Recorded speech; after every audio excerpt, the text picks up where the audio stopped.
নাগাড়ে বৃষ্টি, দুদিনের বৃষ্টি এবং বিভিন্ন জায়গায় জল যন্ত্রণার ছবি আমরা দিনভর তুলে ধরছিলাম, কিন্তু গতকাল দুপুরের পর থেকে আমরা দেখেছি আবহাওয়ার সামান্য উন্নতি হয়েছে, অর্থাৎ বৃষ্টি হচ্ছে না। আবহাওয়া দপ্তরের পূর্বাভাস বিক্ষিপ্ত বৃষ্টি চলবে দক্ষিণবঙ্গ জুড়ে, কিন্তু গতকালের যে বৃষ্টি আর তার ফলে বিভিন্ন জেলায় যে জল যন্ত্রণার ছবি, সেই জল যন্ত্রণার ছবি আরো একবার আপনাদের সামনে তুলে ধরবো। বীরভূমে কুয়ে নদীর বাঁধ ভেঙে গিয়েছে, আর সেই নদীর বাঁধ ভেঙে গিয়ে জলের তোড়ে প্লাবিত হয়েছে কুয়ে নদী সংলগ্ন ঠিবা, নাঙ্গলহাটা, কাজীপাড়া সহ বিভিন্ন গ্রাম। আর সেই গ্রাম পরিদর্শনে গেলেন বীরভূমে তৃণমূলের জেলা সভাধিপতি কাজল শেখ। সেই ছবি আমরা আপনাদের সামনে তুলে ধরছি। কথা বলেন এলাকার বাসিন্দাদের সঙ্গে, পাশে থাকার আশ্বাস দেন এবং অবশ্যই সমস্ত রকমভাবে সাহায্য করা হবে প্রশাসনিক স্তর থেকে, সেই বিষয়টাও কিন্তু জানিয়েছেন কাজল শেখ। এবং যে ছবি আমরা আপনাদের সামনে এই মুহূর্তে তুলে ধরছি, কুইয়ে নদীর বাঁধ ভেঙে গিয়েছে বীরভূমের লাভপুরে, এবং সেই নদীর বাঁধ ভেঙে গিয়ে প্লাবিত হয়েছে ওই নদীর তীরবর্তী সংলগ্ন বিভিন্ন গ্রাম। প্রথম সেই ছবি আমরা আপনাদের সামনে তুলে ধরছি। কাজল শেখ জেলা পরিষদের তৃণমূলের সভাধিপতি, তিনি বন্যা কবলিত এলাকা পরিদর্শনে যান এবং কথা বলেন এলাকার বাসিন্দাদের সঙ্গে। তাদের সমস্ত রকম সাহায্যের আশ্বাস দিয়েছেন। তাদের কি কি সুবিধা, কি কি অসুবিধা রয়েছে, গোটা বিষয়টা তিনি শোনেন, পরিস্থিতি সরেজমিনে খতিয়ে দেখেন। কারণ জল জমে থাকলে যেমন মানুষের একটা আশ্রয়ের সমস্যা দেখা দেয়, অর্থাৎ গৃহহীন অবস্থায় মানুষকে থাকতে হয়, এক জায়গায় অনেক মানুষকে আশ্রয় নিতে হয় বিভিন্ন ত্রাণ শিবিরে, ফলে বিভিন্ন রকমের যেমন খাবারের সমস্যা দেখা দেয়, পাশাপাশি জল জমে থাকার ফলে জলবাহিত যে সমস্ত রোগ ব্যাধি রয়েছে সেগুলো মাথাচাড়া দিতে শুরু করে। কারণ বর্ষাকাল এমনিতেই ডেঙ্গি, ম্যালেরিয়ার প্রাদুর্ভাব দেখা যায়, আর জমা জলে এই সমস্ত মশার প্রাদুর্ভাব বা এই জলবাহিত রোগের যাতে কোনো রকম প্রাদুর্ভাব না দেখা দেয়, সুতরাং ওষুধপত্রেরও ব্যবস্থা করা হবে প্রশাসনের তরফ থেকে। ত্রাণ সামগ্রীও সমস্ত রকম পৌঁছে দেওয়া হবে সঠিক পর্যায়ে, তেমনটাও আশ্বাস দিয়েছেন কাজল শেখ। আরও একবার আপনাদের জানাচ্ছি, বীরভূমের লাভপুরে কুইয়ে নদীর বাঁধ ভেঙে প্লাবিত এবং সেই প্লাবিত এলাকা পরিদর্শনে কাজল শেখ ছবি দেখাচ্ছি এবং ঠিক কি কি আপডেট আমরা পাচ্ছি, কারণ তিনি এলাকার বাসিন্দাদের সঙ্গে কথা বলেছেন, কি কি আশ্বাস দিয়েছেন প্রশাসনের তরফ থেকে, কি কি ব্যবস্থা নেওয়া হবে। সুব্রত বন্দ্যোপাধ্যায় সরাসরি রয়েছেন আমাদের সঙ্গে। সুব্রত, কি আপডেট পাচ্ছি এখনো পর্যন্ত? আপডেট যেটা রয়েছে, আমরা সরাসরি দেখছি জেলা প্রশাসনের আধিকারিক এবং কাজল শেখ সেখানে কিন্তু সরাসরি পৌঁছে গেছেন। এবং গতকালকেও আমরা দেখেছি যে তিনি কিন্তু মাঠ পরিদর্শনে গেছিলেন, এবং এটা এক প্রকার নিচু এলাকা বলা চলে, এবং সেখানে কিন্তু বেশিরভাগ সময় প্রতি বছরই বৃষ্টি হলে কিন্তু বলা চলে যে এখানে কিন্তু বন্যার পরিস্থিতি হয়। এবং সেখানে নাঙ্গলহাটা থেকে শুরু করে শিবা এবং বিভিন্ন যে 7টি গ্রাম রয়েছে, সেই 7টি গ্রাম কিন্তু বলা চলে যে জলের তলায়। এবং এই বাঁধ কিন্তু মেরামতের চেষ্টা গতকালকে কিন্তু সেচ দপ্তর থেকে শুরু করে পঞ্চায়েত সকলেই কিন্তু উপস্থিত ছিল।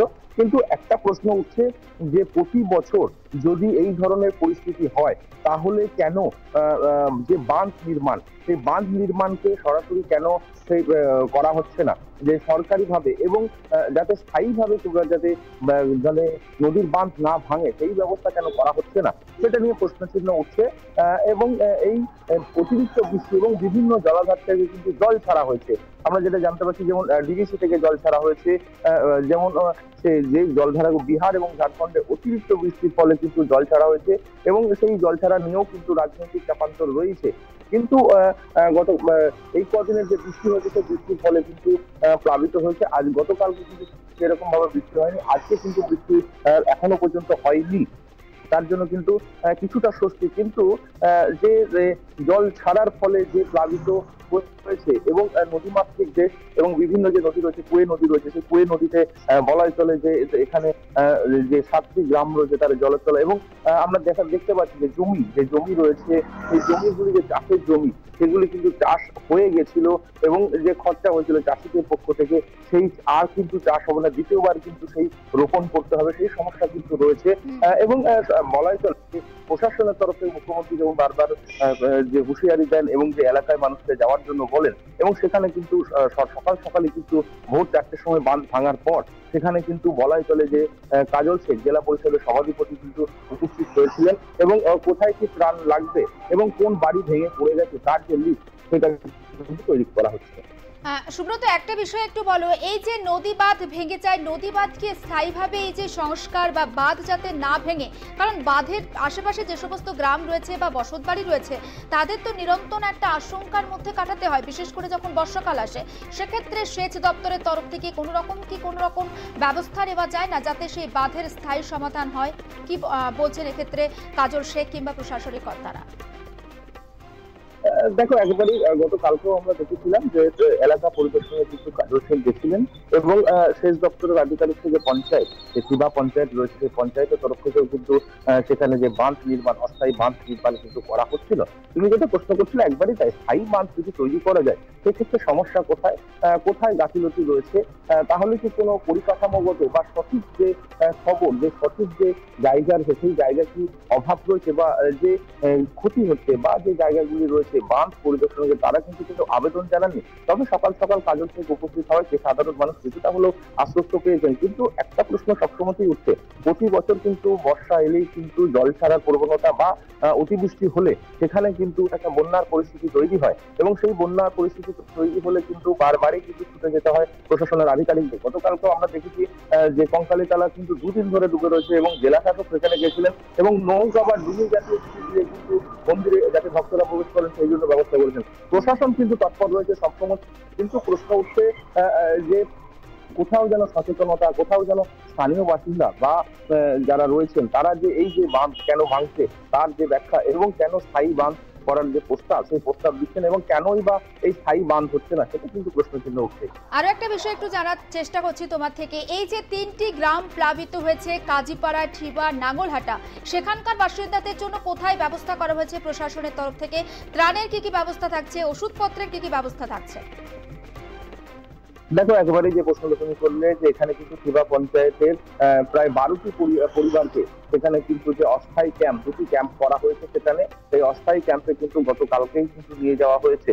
কিন্তু শুধু তাই নয়, যেহেতু ক্যাম্পে নিয়ে গেল, যে বাড়ির কি অবস্থা রয়েছে সেটাই চিন্তিত রয়েছেন এবং চাষের জমি তুমি দেখতেই পাচ্ছ যে জলা জমি, সেই জমিতে কিন্তু সেই চাষ করা জমিতে কিন্তু জল বয়ে গেছে এবং তাদের যে খরচ হয়েছিল বা রোপণের ক্ষেত্রে যে খরচ হয়েছিল সেটা কিন্তু প্রায় জলে গেল বলাই চলে এবং এক জমি চাষের ক্ষেত্রে উপযোগী না হওয়া পর্যন্ত চাষেরও কিন্তু তাদের কিন্তু রুজি রোজগারেরও কিন্তু ক্ষতি হলো এবং ত্রাণের ব্যবস্থা করা হয়েছে এবং সেখানে নিয়ে যাওয়া হয়েছে। জেলা প্রশাসন তৎপর রয়েছে এবং 2টি ত্রাণ শিবির খোলা হয়েছে এবং হেল্পলাইন নাম্বারও কিন্তু দেওয়া হয়েছে এবং সেখানে কিন্তু ব্যবস্থা নেওয়া হচ্ছে। আর যে সমস্ত চাষের জমি, যে সমস্ত কৃষকরা ক্ষতিগ্রস্ত হয়েছেন তাদের জন্য কি ব্যবস্থা রাখা হয়েছে? দেখো, যেটা জেলা পরিষদের সভাপতি কাজল শেখ জানাচ্ছেন যে সরকারি যে স্কিম রয়েছে, সরকারি যে সুযোগ সুবিধাগুলি রয়েছে সেই সুযোগ সুবিধাগুলি অবশ্যই আলোচনা করবেন জেলা প্রশাসনের সঙ্গে, জেলা শাসকের সঙ্গে, মুখ্যমন্ত্রীর কাছে বার্তা পাঠিয়ে দেবেন এবং যে ক্ষয়ক্ষতি হয়েছে সেই ক্ষয়ক্ষতির একটা কিন্তু খতিয়ান, সেই খতিয়ান কিন্তু তৈরি করা হবে এবং তৈরি করার পর কিন্তু জেলা প্রশাসনকে দেওয়া হবে এবং সেই জেলা প্রশাসন মারফত কিন্তু যে সেই বার্তা কিন্তু পাঠানো হবে, সেখানে নবান্নে পাঠানো হবে। আমরা গতকালকেই দেখেছিলাম যে জেলা শাসক বিধান রায় কিন্তু এক কোমর তলে কিন্তু নেমে কিন্তু চলে এসেছিলেন। প্রশাসন কিন্তু তৎপর রয়েছে, কিন্তু প্রাকৃতিক দুর্যোগ এবং প্রতিকূলতা কোথাও যেন বাধা হয়ে দাঁড়াচ্ছে এই ঘটনা। একদম নজর থাক সুব্রত, আপাতত তোমাকে ধন্যবাদ। এবং যে ছবি আমরা আপনাদের সামনে তুলে ধরছি, কুয়ে নদীর বাঁধ ভেঙে গিয়েছে আর সেই বাঁধ ভেঙে বিপর্যস্ত হয়ে পড়েছে ওই নদীর তীরবর্তী বিভিন্ন এলাকা এবং ইতিমধ্যে 2টি ত্রাণ শিবির খোলা হয়েছে। জেলা পরিষদের সভাধিপতি কাজল শেখ সরেজমিনে গোটা ঘটনা তিনি যান, গোটা এলাকায় তিনি সেখানে যান, কথা বলেন এলাকার বাসিন্দাদের সঙ্গে।